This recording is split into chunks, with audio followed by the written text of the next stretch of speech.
तो हमने इसको यहाँ पर दो हिस्से डिवाइड कर दिए। तो यहाँ पर इसके दो हिस्से डिवाइड हो गए, ये वाला एक हिस्सा, ये वाला एक हिस्सा। तो इसको बोलेंगे हम, यहाँ पर देखो अभी ये एक शक्ल थी, ये एक शक्ल थी, उससे कितने हिस्से किए गए? दो हिस्से। तो जो हम बोलते हैं नीचे, आपको मराठी पता नहीं क्या बोलते हैं, हम यहाँ पर इसको बोलते हैं नसबनुमा। छेद। क्या बोलते हैं इसको? छेद बोलते हैं। हम इसको बोलेंगे यहाँ पर नसबनुमा। और उसमें से हमने कितना हिस्सा लिए? ये ऊपर का एक हिस्सा है, जिसके लिए बोलेंगे इसको 1/2। तो यहाँ पर इस तरीके से हमने एकदम इजी क्लास में ऑन द स्पॉट यहाँ पर एक वसाइल तैयार कर दिए, दो कागज की मदद से। यहाँ पर देखो ये दो दायरे लिए हुए यहाँ पर। अब बच्चों को समझाना है यहाँ पर कि ये आधा है, तो आधे का तस्वुर देने के लिए यहाँ पर हम इसको डालेंगे इसमें से।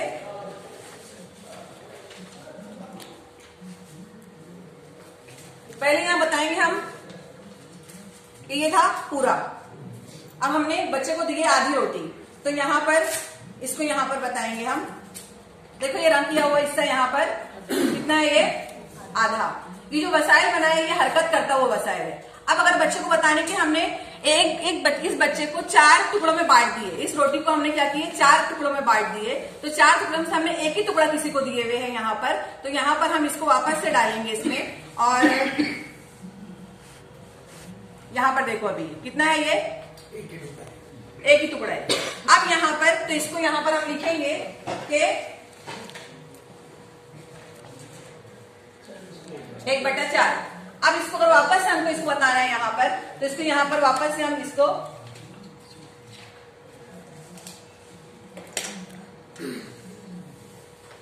कितना हो गया? 1/2। वापस से इसको हरकत करेंगे यहाँ पर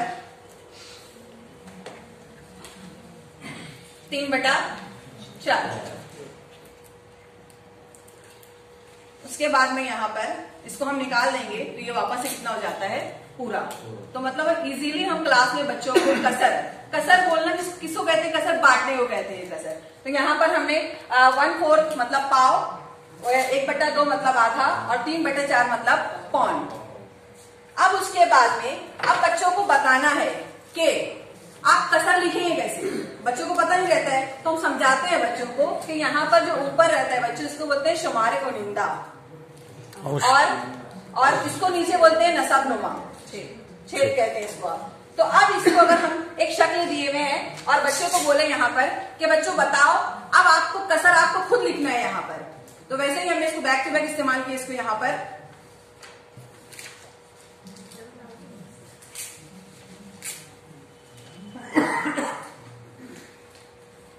सबसे पहले बच्चों को बोलना है जो नीचे का हिस्सा है, ये जो 2 लिखा हुआ है, शक्ल है कितने हिस्से होते हैं। तो बच्चे पहले लिखेंगे यहाँ पर 2, और उसके बाद में कितने हिस्से में यहाँ पर रंग किया हुआ है, तो बच्चा लिखेंगे यहाँ पर 1/2। अब उसके बाद में हम थोड़ी मुश्किल सत्ता लेंगे उसकी। तो यहाँ पर एक शक्ल है, अब बताओ इसको किस तरीके से लिखेंगे। तो सबसे पहले बताना पड़ेगा बच्चे को कितने हिस्से किए गए शक्ल के, कितने हिस्से किए गए यहाँ पर? 1 2 3 4 5 6 7 और ये वाला 8। तो पहले बच्चा यहाँ पर लिखेगा 8। अब बोलो बच्चों कितने हिस्से में रंग किया हुआ है? 1 2 3 4। तो यहाँ पर ये बच्चा लिखेगा 4/8। तो वापस से फौरन एट ए टाइम में हम इसको मुंह करके और बोल सकते हैं यहाँ पर अब कितना हो गया? 5/8। अगर हम लेंगे कि बिना रंग किया हुआ, तो बच्चा बोलेंगे यहाँ पर कि 3/8। तो हम ऑन द स्पॉट बच्चों को कसर किस तरीके से लिखना है, और शक्ल के हमको क्वेश्चन भी आता है पेपर में कि दी गई शक्ल में बताओ कितने हिस्से में रंग किया हुआ है, उसको कसर की सूरत में जाहिर करो, फ्रैक्शन में उसको लिखो, किस तरीके से लिखेंगे आप। तो हम इस तरीके से इस वसाइल के जरिए इजीली हम बच्चों को बता सकते हैं। अब बच्चों को ये भी आ चुका है कि पाव भी आ चुका है, आधा भी आ चुका है, पौन भी आ चुका है, बच्चों को कसर लिखना भी आ गई है। अब यहाँ पर हमारे पास में 2 कसर है, यहाँ पर 1/2 और 1/4। तो अब बच्चों को बताने में कौन सी कसर छोटी है, कौन सी कसर बड़ी है।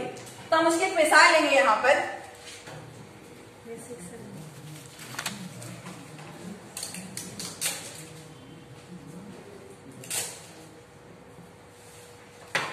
सबसे मुश्किल जो टॉपिक होता है क्लास में, बच्चों को समझता नहीं कसर में छोटी कौन सी कसर बड़ी कौन सी है, तो बच्चों को समझाना मुश्किल होता है। सर ने बोले मतलब तुम यहाँ प्रैक्टिकल करके दिखाओ, तो हमने यहाँ पे एकदम इजीली 2 स्ट्रिप तैयार करना है। उस स्ट्रिप की अभी अब पहले बच्चों को समझा दिया गया कि 4 इसका मतलब कितने हिस्से होंगे शक्ल के?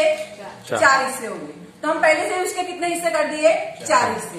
अब ये वाली कसर है 2/4, तो यहाँ पर हमने कितने हिस्से में रंग किए? 2/4। बाजू की कसर है 3/4, तो यहाँ पर कितने हिस्से में रंग किए हमने? 3/4। दोनों स्ट्रिप इक्वल है, एकदम सेम लेंथ की है। इसको बराबर बराबर बच्चों को बाजू में प्रैक्टिकल बुलाकर कि बेटा इसको बाजू बाजू में रखो। जब बच्चा बाजू बाजू में रखता है उसको पूछने का है कि दिखाओ तो बेटे कौन सा हिस्सा ज्यादा रंग किया हुआ है? तो बच्चा बोलता है कि टीचर ये वाला रंग ज्यादा है, ये वाला। तो इसका मतलब है 3/4 कसर बड़ी है। तो इसलिए बच्चा यहाँ पर लिखता है कि ये कसर इन दोनों में, यहाँ पर 2/4 में से ये कसर 3/4 कसर बड़ी। तो इस तरीके से हम इजीली बच्चों को यहाँ पर कसर का छोटा बड़ापन भी यहाँ पर समझा सकते हैं। वैसे यहाँ पर और उसको बड़े, उसकी सतह को और मुश्किल ले जाए यहाँ पर, तो वैसे यहाँ पर देखो 6/8 और यहाँ पर है 5/8। दोनों स्ट्रिप को बाजू में रखना है। वापस से बच्चा बोलेगा कि टीचर 6/8 बड़ी है और 5/8 छोटी है। हम बैक टू बैक उसका इस्तेमाल किए यहाँ पर।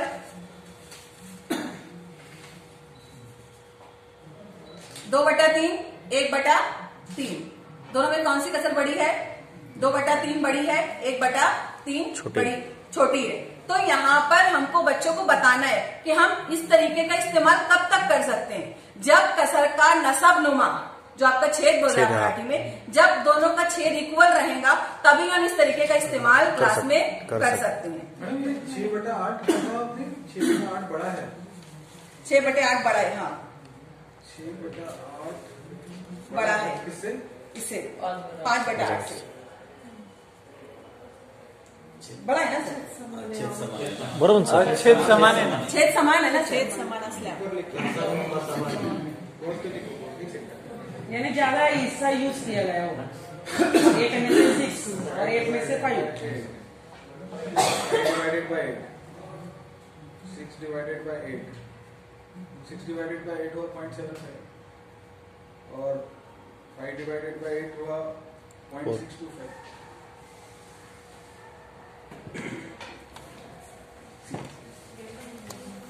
This is the confusion in fractions. We are saying 6/8 and 5/8, correct? Yes भागिले करून बघा। We are saying 6/8 बड़ा है, is greater. Correct. बराबर है, बराबर है, ठीक है।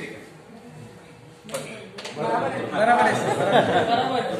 तो इसका इस्तेमाल करते हुए हम आसानी से बच्चों को कसर समझा सकते हैं।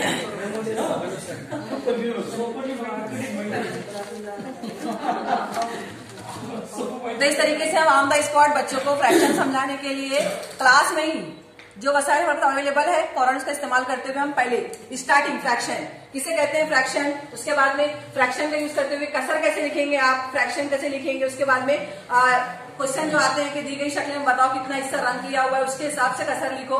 जब आपको कसर भी समझ चुकी है तो बताओ कौन सी कसर छोटी है, कौन सी कसर बड़ी है।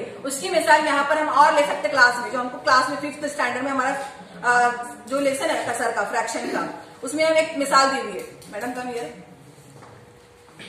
2 बच्चों को बताया गया है, 2 बच्चों को बाजू में खड़ा करो। अब आप देख सकते हो यहाँ पे दोनों की हाइट, तो कौन सी कसर बड़ी है, कौन किसका कद ज्यादा ऊंचा है, तो इसका मतलब ये कसर बड़ी है। जो हमारे को 5th स्टैंडर्ड में लेसन है हमारा कसर का, उसमें ये एग्जांपल वहां पर दी हुई है, उसका इस्तेमाल करते हैं। हम बहुत सारे वसाइल भी इस्तेमाल कर सकते हैं और क्लास में फ्रैक्शन को पढ़ा सकते हैं।